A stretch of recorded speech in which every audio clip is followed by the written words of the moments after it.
اپنے آپ پہ ظلم نہ کیا کرو، بلکہ آپ کے علم میں ہونا چاہیے، اور علم میں ہوگا، میں صرف تذکیر کر رہا ہوں۔ کچھ لوگ اپنے آپ کو بڑے سمجھدار لوگ سمجھتے ہیں، کاروبار کیا، پروفٹ اور لاسز تو ہوتے ہی ہیں، یہ کاروبار کا حصہ ہے۔ جو ہی دیکھا کہ کاروبار کسی صحیح کروٹ پہ نہیں بیٹھ رہا، دوڑ گئے۔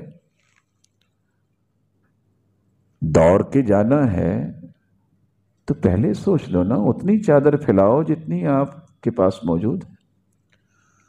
اور اس سے بڑا ظلم یہ کرتے ہیں کہ اپنے آپ کو کہیں سے گرا کے مار لیا، یا اپنے آپ کو جو ہے وہ شوٹ کر لیا۔ اور حدیث کے الفاظ ہیں، جو سوسائڈ کرتا ہے، جو خودکشی کرتا ہے، وہ جہنم میں ہمیشہ رہے گا۔ کیا خیال ہے کہ زندگی ختم ہو جانے کے بعد فارغ ہیں ہم؟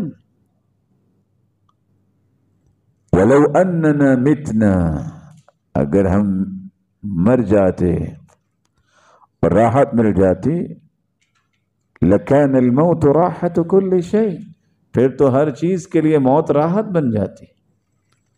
لیکن مرنے کے بعد حساب بھی ہونا ہے، اس لیے موت جو ہے یہ راحت کا سامان اس وقت دیتی ہے جب انسان اللہ کا پیارا ہوتا ہے۔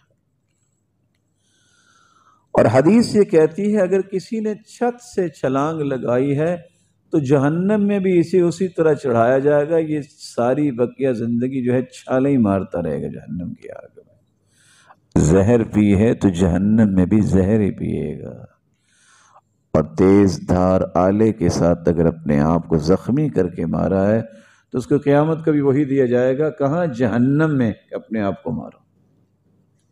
فَلَا تَظْلِمُوا فِيهِنَّ أَنفُسَكُمْ، اپنے آپ پر ظلم نہ کرو۔ یہاں ایک دوسری میں ادباً گزارش کروں گا، بینگ اے مسلم، آپ سب مسلمان ہیں، مومن ہیں، اللہ آپ سب کے ایمان کو پسند فرما لے، اپنی زندگی کے معاملات کو چلا رہے ہیں، اللہ اور خوبصورت چلائے، لیکن دینی معاملات جو ہیں ان کو آپ اسلامی طریق کے ساتھ جوڑیے۔ اسلامی طریق سے کیا مراد ہے؟